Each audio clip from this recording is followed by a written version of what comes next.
جان کاکە من جان چۆنی بە قوربان باشی باشی براکەم چۆنی وەزن چۆنە باشی تەندروستیت باشە زۆر سپاسەکەم چاوێنێ ئێستا لەسەر بەنامەی ڕاستەوخۆین یان هێشتا نەخۆ نەکردوم ڕاستەوخۆی ئێستا تۆ ڕاستەوخۆ قساکەی باشە برای بەڕێزم سەرەتا بە ناوی خوای بەخشندە و میهرەبان سڵاو لە تۆ لە بینەرانی کەناڵەکەتان دەستخۆشیتان لێکم بۆ ئەم تەوەرە بەڕاستی کارێکی مرۆیە و سپاسگوزاریشی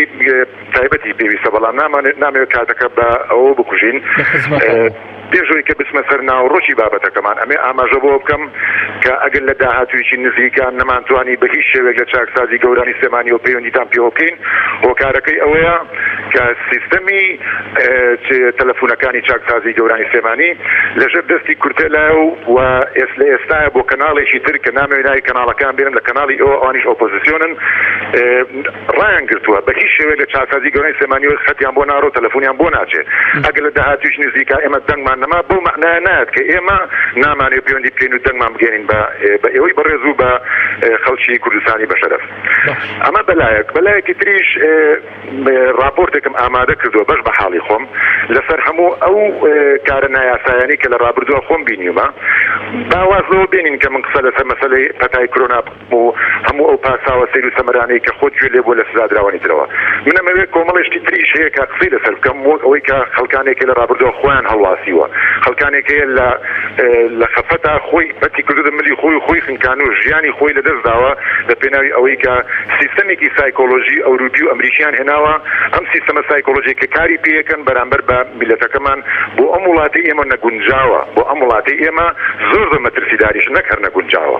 وێرا ئەوەی کە ئێمە لە ڕاگانەکان و جۆمان لە هەموو ئەو قسە باق و بریقانە بێت لە بەرپرسە باڵاکانی هەرێمی کوردستانەوە کە هەر جارو بە شتێک ئێمە دڵخۆشەکەن کە ئەمە زیاتر ئێمە قەلق کردووە یعنی خەڵکی تیا ئێستا لە قاعەکەی ئێمەیە حالی حاضر کە قسە لەگەڵ تۆیاکەم لە دوورە ئیشارەتم بۆکە ئەڵێ وەڵڵی کاکە خۆمەکوژم ینی ئێمە ئەو ترسیۆمان لاتۆ بێت چاودێری کەسەکەش مامکە لە ناو قاعەکەیە کە خۆی نەکوژێ خۆی هەڵواسێ و ئەبێ خەمی ئەو کەسانەش خۆین کە خەڵکان کە بۆ نمونە کەسێکی خەمخۆنی دیانی لە قاعەکەیە ئەمە ڕوو ئەدا لە ناو چاکسازی گەورانی سێمانیە بەڵام من ئەمەوێت بەشێک لەو راپۆرتت بۆ بخوێنەوە ڕجا ئەمڕێم پێ بدە بۆی کە چونکە بە بەردەوامی تاقیبی ئەم کەناڵەوە ئۆپۆزیسیۆنەکان و ژیان لە دەنگی ئێمە ئەزانە ئێمە چی ئەڵێن ئەمە خۆیان ژیان لێ بێت پێشەوەی کە من ئەم راپۆرتە بەرزکەمەوە بۆ ئەنجومەنی ئەوروپی و بۆ بارگای نەتەوە یەکگرتوەکان و بۆ ئەو وڵاتانە و بۆ ئەو کەس و لایەنانەی کە شکۆی مرۆڤیان لا گرنگە لە سەرەتای با بڵێن راپۆرتەکەمە بەم شێمە دەستم پێ کردووە لە چاکسازی گەورانی سلێمانی کارژێڕی و شێوازی مامەڵەکردن لەگەڵ سزادراوان پێچەوانی پرەنسیپ و پێوەرە مرۆیە جیهانیەکانە ئەگەر ئەو فاکتەرە هاوبەشانەی دەربارەی بەندیخانەکان کە عێراق و هەرێمی کوردستان لە بارگای نەتەوە یەکگرتوەکان بەڵێنی کارکردنیان لەسەردا و پەیڕۆ نەکرێت وەک ڕێزگرتن لە سەرجەم مافەکانی مرۆڤ و نێشتنی ئەشکەنجەدان بە دڵنیاییەوە لە چەند ساڵی داهاتوودا گروپی زۆر مەترسیداتر لە داعش سەرهەڵدەدەن چونکە ڕەفتاری دیکتاتۆریەت چاکسازی گەورانی سلێمانی و سەرجەم گرتوخانەکانی هەرێمی کوردستان ڤاڵە بەسەر پرەنسیپە دیموکراسیەکاندا و بە هیچ شێوەیەک لە چوارچێوەی ئاکاری مرۆیدا کار ناکەن و هەندێک لە فەرمانبەرانی بەندیخانەکان ئەو دەسەڵاتی پێیاندراوە بە یاسایی بەکار نایەنن بەڵکو دەسەڵاتەکانیان وەک ئامڕازێکی تۆقێنەر بۆ ئەشکەنجەدان و چەسانەوەی سزادراوان بەکاردێنن ئەوەش بۆتە هۆی فشارێکی جەستەیی و دەرونی لە ناو سزادراوان و ڕق و کینەیەکی بێ ئەندازەی دەدڵی کەسوکاری بەندکراواندا کۆ کردوتەوە چونکە زوڵم و ستەمکاری بە شێوەیەکی بێڕەحمانە بە ئاشکرا و بێترسی لێپرسینەوە لە بەندیخانەکاندا ڕۆژانە بەدی دەکرێت بە ئەفسوسەوە لە کوردستان سزادراوان وەک مرۆڤێکی خاوەن ماف و شکۆ سیر ناکەن بەڵکو هاوشێوەی کەرەستەی بەکارهێنان و سەرچاوی پارە پەیداکردن سیر دەکەن بێگومان هۆکاری ئەم ناڕەواییە نەزانی و بێئاگایان نییە لە پرەنسیپ و پێوەرە مرۆیەکان دەربارەی مافەکانی بەندیەکان بەڵکو زۆرزانی و چاوقامی و پشتوریە بەلایەن و دەسەڵاتی ناشەرعی ئەگەر ئیدارەی بەندیخانەکانی هەرێمی کوردستان پەیڕەوی یاساکانی مافی مرۆڤ مرۆڤیان بکردایە بە دڵنیاییەوە هیچ سزادراوێک دوای ئازادبوون کردەیەکی نایاسایی ئەنجام نەدەدا و ڕێژەی سزادراوان زۆر لە ئێستا کەمتر دەبوو. بێگومان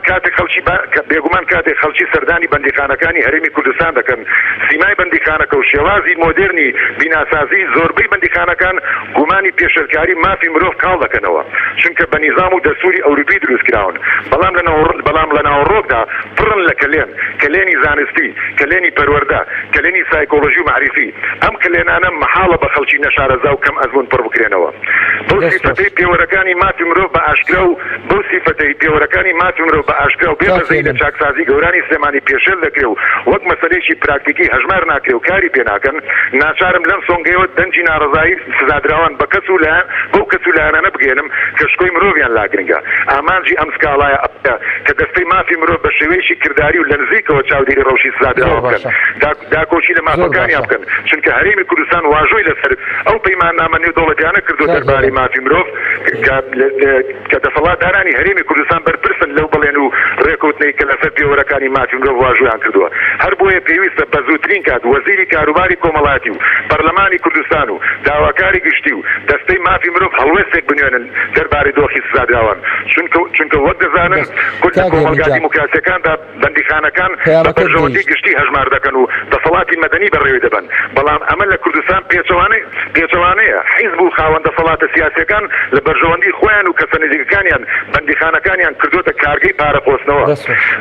مەسەلەی واستە و خزمێنەش بۆتە ڕۆتینی ڕۆژانە و لە سەرجەم دام و دەستگاکانی حکومەتدا بوونی هەیە. چاکسازی گەورانی سلێمانیش لەم ڕوانگەیەوە بێبەژنی و سزادراوانی بەگشتی نیگەران کردووە. کاتێک باسی بەندیخانەکان دەکەین ڕاست بیر لە ژوورێکی تاریک و قفڵ و شیشی ئەسوور دەکەینەوە چونکە هەتا ئەم ساتەش لە هەرێمی کوردستان سزادراوان وەک مرۆڤێکی خاوەن ماف سیر ناکەن و ڕەهەندە مرۆیەکان لەناو بەندیخانەکاندا ڕەچاو ناکرێت چونکە زۆربەی فەرمانبەرانی بەندیخانەکان وەک پێویست مەشکیان پێ نەکرا و شێوازی مامەڵەکردن لەگەڵ بەندراوان نەک هەر نازانن بەڵکو هەندێکیان شایستەی ئەوەن کە زیندان بکرێت بۆ ئەوەی فێر بن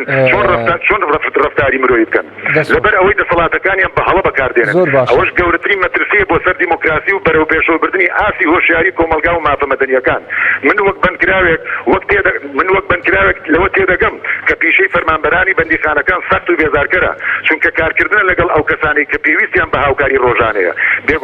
بێگومان لەبەرەوەی خۆمان ئازادیمان لێزەوت کراوە و یاسا ڕاپێکی زیندانی کردین و نەمانزانیوە بڕیاری ڕاست هەڵبژێرین بەڵام خۆ دەوڵەت دەزانێت کارمەندی باش بۆ بەندیخانەکان هەڵبژێرێت ناکرێت توێژەرێکی کۆمەڵاتی وشەی نەشیا و بەرامبەر سزادراوان بەکاربێنێت یاخود لە بەرامبەر سزادرایەکە کفر بکات کە ئەم دیاردەیە بەردەوام لە چاکسازی گەورانی سلێمانی دووبارە دەبێتەوە و سزادراوانی تووشی شۆک کردووە لەبەر ئەوەی توێژەرانی کۆمەڵاتی ئەرچی بنەڕەتیان مامەڵەکردنی مرۆیانەی و زامنکردنی سەلامەتی و چاودێری نظامی ناو چاکسازی لەبری ئەوەی چاودێریان نظامەکە بێت کە چی بە پێچەوانەوە هانمان دەدەن بۆ توندوتیژی و دووڕووی و ناڕاستی بەداخەوە تەنها دەزانن سزادراوان تووڕە بکەن بەڵام نازانن چۆن چارەسەری تووڕێی بکەن وێ ڕای ئەوەی ناپسپۆری لە ناو توێژەرانی چاکسازی گەورانی سلێمانی بوونی هەیە و وەک پێویست شارەزانین و سەرڕازنین کەچی کاتێک سزادراوێکی وەک من هەڵەکانیان ڕاز دەکاتەوە دووچاری ئەشکەنجەی دەرونی و بوختانی بێبنەما و لە هەندێک حاڵەتیشدا ڕەوانەی بەندیخانەیەکی دیکەمان دەکەن. زۆر جار هەستم کردووە سروشتی بەندیخانەکە هەندێک لە توێژەرانی تووشی پشێوی کەسایەتی کردو و خودی خۆیان پێویستیان بە توێژەری کۆمەڵایەتی دکتۆری دەرونی هەیە. بێگومان ئەمە شتێکی چاوەڕوان کراوە چونکە لە ڕوانگەی تایبەت و لەسەر ڕێسا و تیۆری مۆدێرنەکان لە ئاستی باڵا دانین بۆیە ژینگەی بەندیخانەکە دەرونی شێواندون ئەگەر ئەم ڕاستی بۆ توێژەرانی کۆمەڵایەتی وابێ ئەی بۆ سزادراوان چۆن دەبێت. داوای لێبوردن لە هەموو ئەو بەڕێزانەکەم کەویستیان پەیوەندیتان پێ بکەن چکە ئەم راپۆرتە زۆر لەمە زیاتر و نامێت کە مافی خەڵکی دیش خۆم ئومێدەوارم برادرانی تریش لە فراڕەوەکانی ترەوە پەیوەندیتان پێ بکەن ئەو کەسانی کە جوان لێە ئومێدەوارم ئەو کەسانی کە جوان لەم راپۆرتی من بووە کە ئەمە لە سەفا 5 راپۆرتەکە دەربارەی ئەو پێشەرکارانەی کە لەناو